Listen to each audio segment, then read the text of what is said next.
Aling sunita hybrid king paete saben ko ikejibunte johar. Na basing do hero porob reya samay suru kana. Hero porob reya aling paete jukaling jagar no oya. Hero porob reya jagar no oete aling paete do line ling jagar no oeta na inete बाद रे hero porob reya ling jagar ya. Hero porob ayarte जो दो line ली जागर तना हिंदी रे ली जागर तना और बाद रे यो हिंदी यो हो मिशकेत ली जागरिया। हमारा पहला कर्तव्य है प्रकृति की सुरक्षा। इससे जुड़ा बड़ा नहीं है कोई दूजा। प्रकृति का संरक्षण फर्ज है हमारा, क्योंकि प्रकृति से ही जुड़ा है जीवन हमारा। हेरो पर्व हमारे हो समाज द्वारा प्रकृति पूजा के रूप में मनाया जाता है।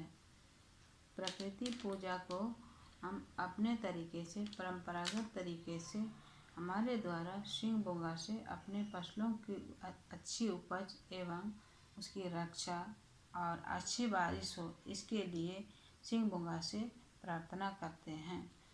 धान की फसलों में कीड़े मकोड़े न लगे और चारों ओर हरियाली ही हरियाली और फसलों की अच्छी उपज हो, ऐसी मनोकामना के साथ साथ गांव घर में किसी तरह की महामारी ना हो, गांव की हर घर में खुशहाली ही खुशहाली हो, ऐसी मान्यता के साथ हमारे हो समाज की सदियों पुरानी परंपरा को साथ लिए हुए प्रकृति पर्व को हेरो पर्व के रूप में मनाते हैं। यह पर्व जुलाई अगस्त के महीना में मनाया जाता है। हेरो पर्व 3 दिनों का होता है और प्रथम दिन अबू हेरो पर्व गुरी पर्व रूप रे पूरे विधि विधान तेबू मनतिया लो गुरी पर्व मुसिंग नामा चटोरे चावली गोटा तेया मूंग दाल बू बइये। उसके बाद अबू पितरी को बू चढ़ावा अपुआ चढ़ावयन। उसके बाद अबू वारन को इनबू जोमिया लो हेरो पर्व लगी पूरे अबू रूम सकम रिया आगे बू अबू वारे बू एन मुसिंग बू यूजिया लो दूसरे दिन दो अबू तिरिल दारू रिया डाली कटाव कहते बू आगुये लो इन तिरिल दारू रिया डाली साथ रेबू बोंगा मिसेया।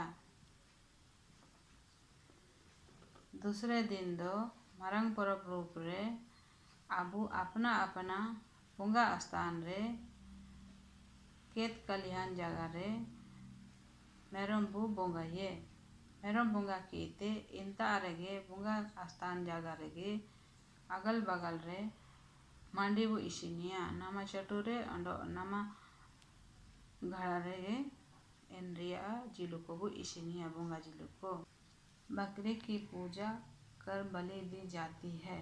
फिर उस बकरे के मीट को मिट्टी के नए घड़े में पहले अरवा चावल बना करके उस अरवा चावल को उसमें से दूसरी जगह हटा करके उसी घड़े में बनाया जाता है और उसमें बिना तेल हल्दी और मसाला के सिर्फ नमक डाल के ही बनाया जाता है और उसी को अरवा चावल और पूजा के लिए बने हुए मीट को पहले रूम सकम में ही हम लोग वहीं पूजा स्थान में ही खेत में सिंह बुआ को चढ़ाते हैं।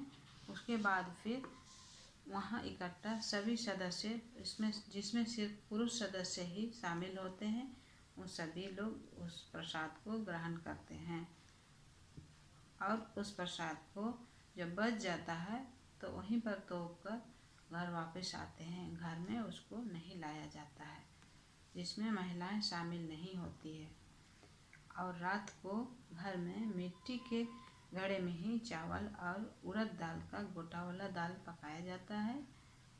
उस दाल को चावल के साथ पितरी पर चढ़ाया जाता है और चढ़ाने के बाद खेतों में काम करने वाले हमारे घर में पशु जो रखे रहते हैं, जो बैल होते हैं, उन बैलों को पहले खिलाया जाता है।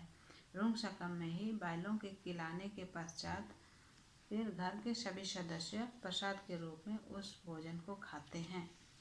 इसी तरह हमारा दूसरे दिन का रात का कार्यक्रम यहाँ पर संपन्न होता है। उसके पश्चात हमारे घर में आधी रात को ही चावल के आटे से रूंग शकम में पीठा बनाया जाता है। रात में ही पीठा तैयार कर छोड़ दिया जाता है। फिर दूसरे दिन सुबह उस पीठा को पूजा करके पितरी पर चढ़ा करके सभी सदस्य ग्रहण करते हैं, जिसको हेरो पीठा बोलते हैं। और तीसरे दिन भी तीसरा दिन के रूप में वही चावल और मसूर का दाल गोटा वाला भोजन के रूप में पकाया जाता है। फिर उसको पितरी पर अर्पित करके सभी सदस्यों द्वारा खाया जाता है। इसी तरह हेरो पर्व 3 दिनों में संपन्न होता है। इसी बीच बड़े ही धूमधाम से लोग ढोल नगाड़ों के साथ दामाद उमंग बजा कर नाचते गाते हुए हेरो पर्व को संपन्न करते हैं। अच्छा ना दो हेरो पर्व लगी दो इमने गेबो जगह लिया दो ना इटा प्रोग्राम को मिसे बुने लिया लास्ट रे ना अलिंग पाते दो मिसे इके जीवन ते सबन को जोहार।